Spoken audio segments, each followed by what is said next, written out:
चंदा मामा आव हो अंजरिया बीतल जाला रतिया सुहानी बासुर जी रौरा कहाँ छुपल बानी बीतल जाला रतिया सुहानी बासुर जी रौरा कहाँ छुपल बानी हर वाले आईनी रौरा नथिया ले आईनी हर वाले आईनी रौरा नथिया ले आईनी टिक्का वाले आईनी पुरानी बासुर जी रौरा कहाँ छुपल बानी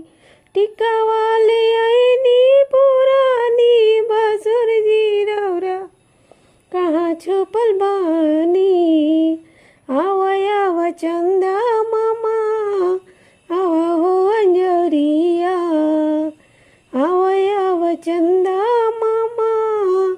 आव हो अंजरिया बीतल जाला रतिया सुहानी ससुर जी रौरा कहाँ छुपल बानी बीतल जाला रतिया सुहानी ससुर जी रौरा कहाँ छुपल बानी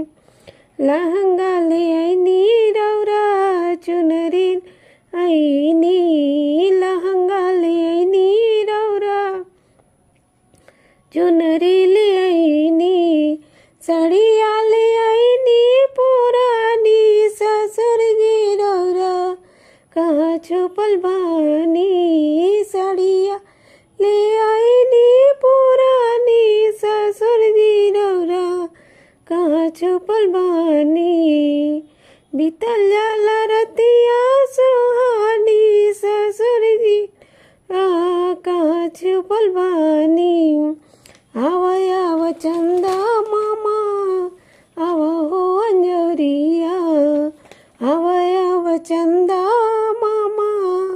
आव हो अंजरिया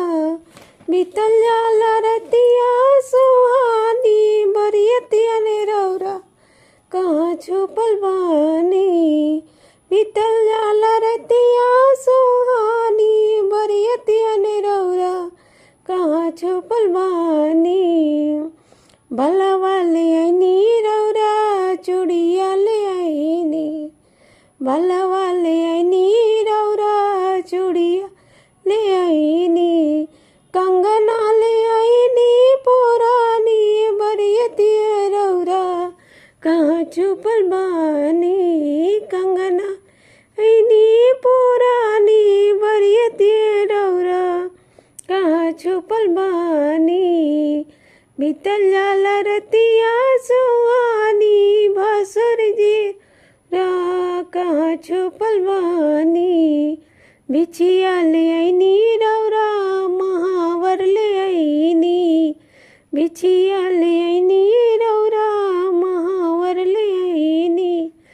पायल ले आईनी पुरानी बासुर जी रौरा कहाँ छुपल बानी